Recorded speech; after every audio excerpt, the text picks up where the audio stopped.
हरिओम। आज बोलेंगे 2.47 पतंजल योग सूत्र। यह है प्रयत्न शैथिल्यानंत समापत्तिभ्याम। प्रयत्न शैथिल्यात मतलब शिथिल, सैल यानी रिलैक्स।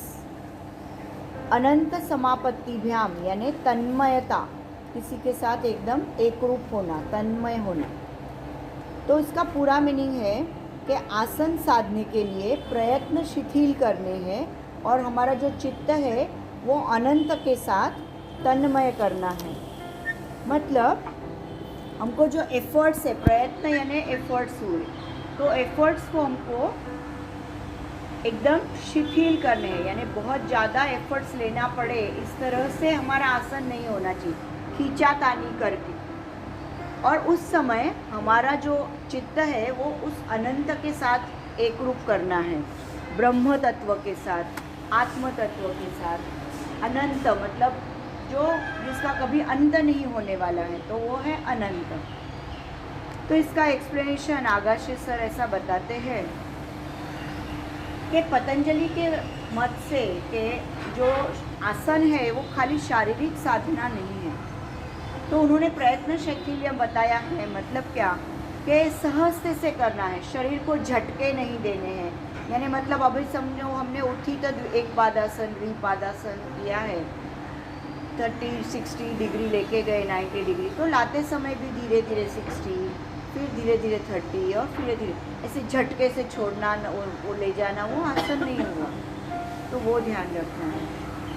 और उसका बहुत ज़्यादा बल का उपयोग करेंगे या शरीर को बहुत पसीना हो गया या वापस वही क्रिया करें, तो वो सब आसनों में नहीं होता है, वो एक्सरसाइज में करें। लेकिन एक्सरसाइज में भी झटके नहीं देने, कहीं भी झटके नहीं। आप काउंटिंग से करते हैं 1 2 3 4, तो वो भी रिपीटेशंस करते हैं, तो वो बुरी बात नहीं है, एक्सरसाइज भी अच्छा ही है। लेकिन स्पेशली आसनों का उन्होंने व्याख्या इधर बताया है कि अंतिम स्थिति में हम ज़्यादा देर रह सकते हैं कि नहीं। जैसे उत्तान वक्रासन करते हैं तो हम पाँव लेफ्ट में डालेंगे और सिर को राइट में करेंगे, तो आपको वो अच्छा लगना चाहिए, उसमें आपको अच्छा लगना चाहिए, आपको शिथिल लगना चाहिए, तो आप वो आसन में एंजॉय करना चाहिए।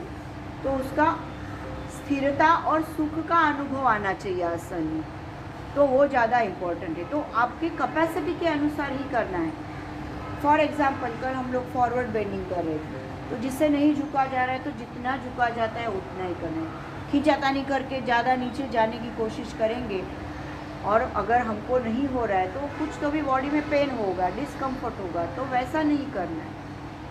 थोड़ा थोड़ा डिस्कम्फर्ट में जाना है, मतलब एकदम ही हम कुछ भी नहीं करेंगे तो फिर हमारा बॉडी फ्लेक्सिबल ही नहीं होगा। तो थोड़ा थोड़ा लेकिन बहुत ज़्यादा डिस्कम्फर्ट नहीं जाना है, सामान्य बनाना।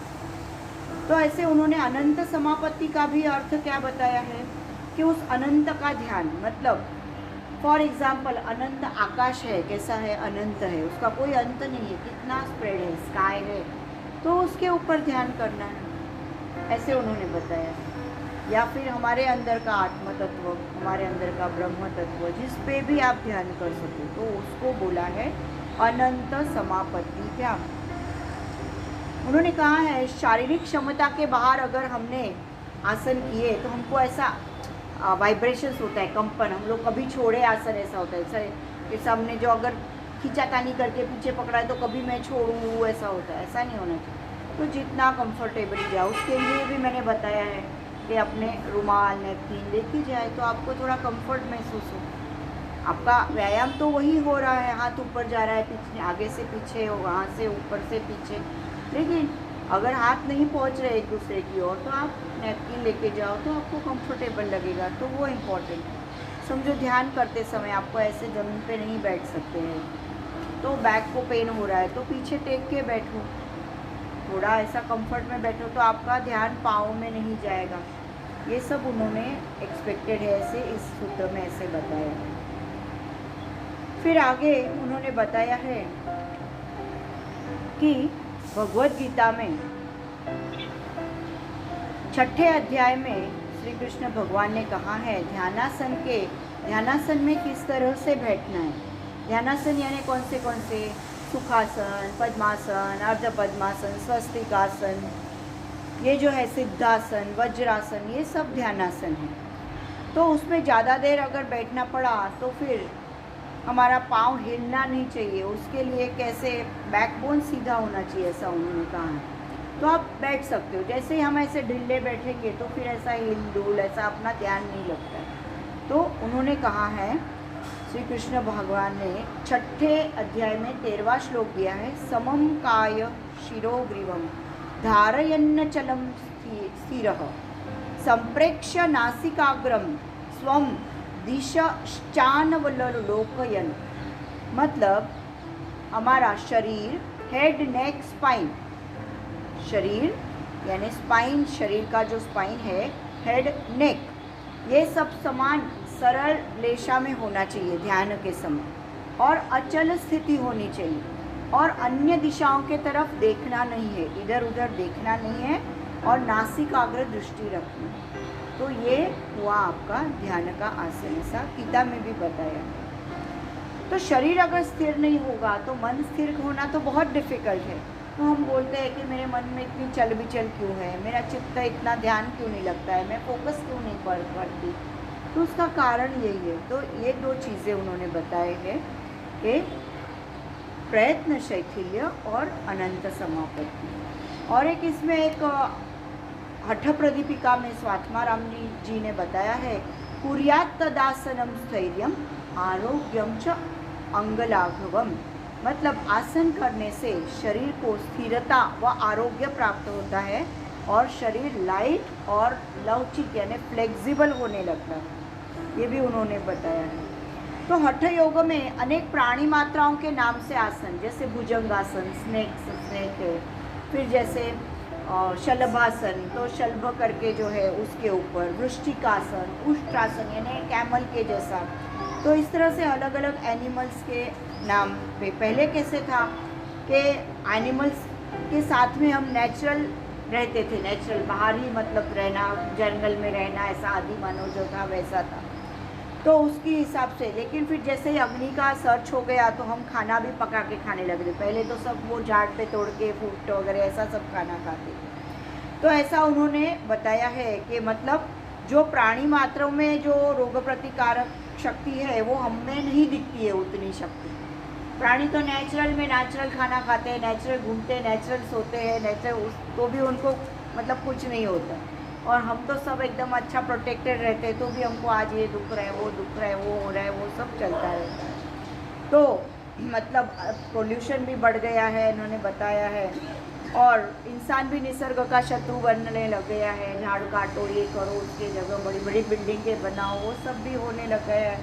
तो अपना जीवन पद्धति में इसके लिए आसनों का अभ्यास बहुत इम्पॉर्टेंट है। फिर वैदिक शास्त्र में ऐसे बताया है कि man is as old as his spine. मतलब इंसान की जो एज है वो अपने एक्चुअल जो एज है उससे नहीं, पर अपना स्पाइन कितना फ्लेक्सिबल है उसके ऊपर से एज काउंटिंग होता है, ऐसा उन्होंने बताया। जितना स्पाइन अपना फ्लेक्सिबल होगा उतनी अपनी एज है, उतना हम यंग हैं।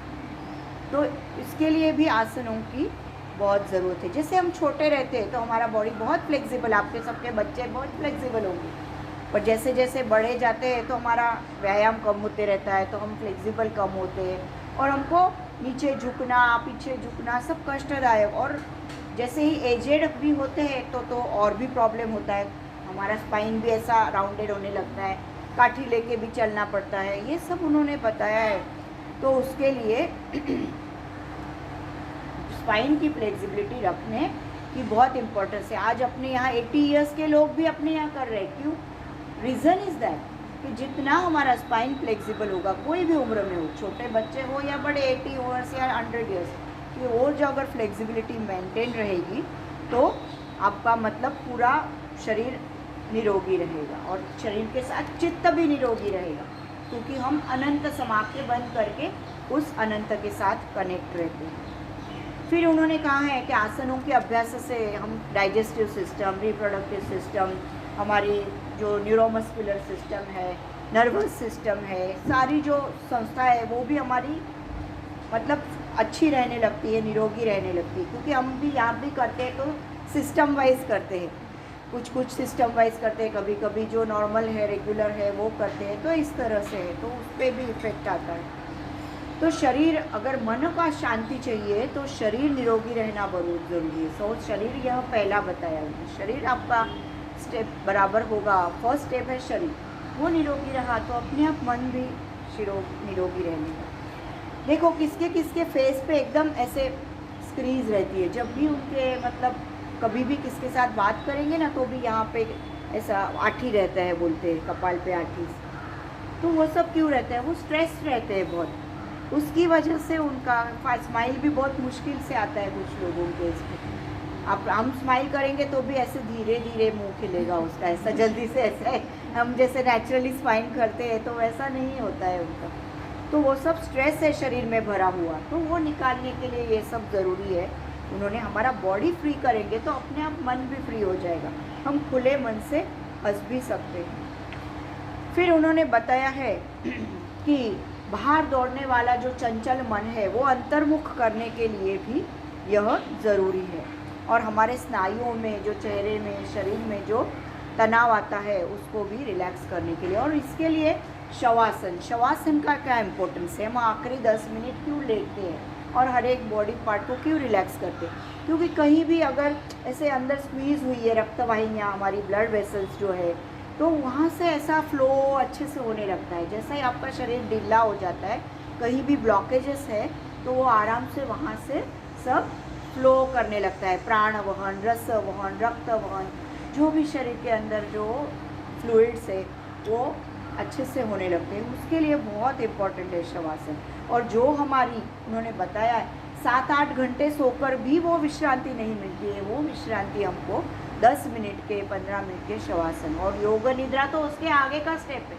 20-25 मिनट, 40 मिनट का योग निद्रा करेंगे तो वो तो बहुत ही मतलब उसमें हम कॉन्शियस रह के हमारे एक एक बॉडी पार्ट पे ध्यान देते हैं, एकदम जागरूक। शवासन में भी यही है, लेकिन वो 10 मिनट का होता है, शॉर्ट रहता है। योग निद्रा लॉन्ग रहती है, 20 से 40 मिनट तक। तो उन्होंने बताया है कि एक समत्व प्राप्त करने के लिए, चित्त की एकाग्रता प्राप्त करने के लिए ये बहुत ज़रूरी है।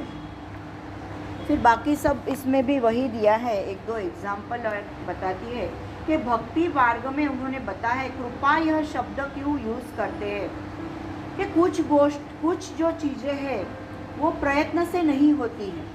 उन्होंने बताया है उसके लिए कृपा होने लगती है।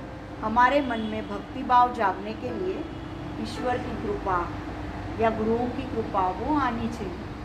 हम कितना भी कोई प्रयत्न करेगा तो उसके मन में किसी के लिए भक्ति भाव जागेगा ऐसा ज़रूरी नहीं, वो अपने आप आना चाहिए। भक्ति भाव, किसी के लिए करुणा भाव, किसी के लिए दया भाव, उसके लिए उन्होंने बताया है कि देव देवता या गुरु इनका कृपा होने के बिना वो भाव हमारे मन में नहीं जाते। तो जो भी भक्त मतलब कॉन्शियसनेस रख के, अवेयरनेस रख के अगर साधना करता है, भक्ति करता है, तो वही उसके ही मन में जागता है।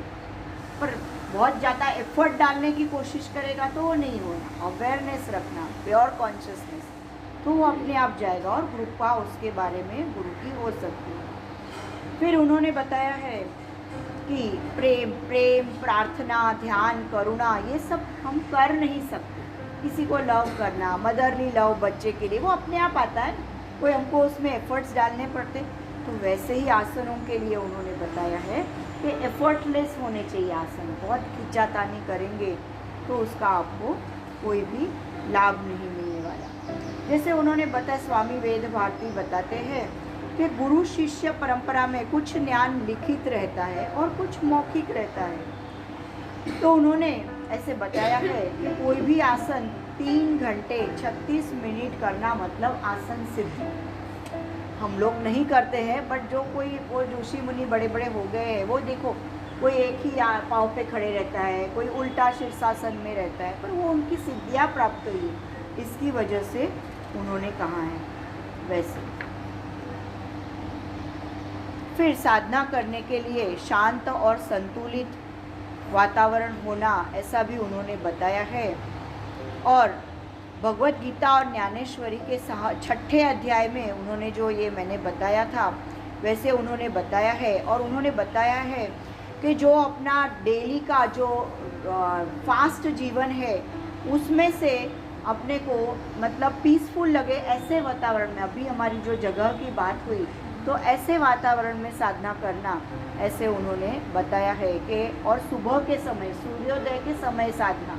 मुझे बहुत लोग पूछते आप दोपहर में नहीं लेते, शाम में नहीं लेते, क्योंकि कारण है कि इस समय जो एनर्जी हम में रहती है और उस समय जो हम साधना करेंगे तो उसका इफेक्ट 10 टाइम्स बेटर आएगा जब हम खा पी के करते हैं दोपहर में, शाम में थके हारे रहते हैं।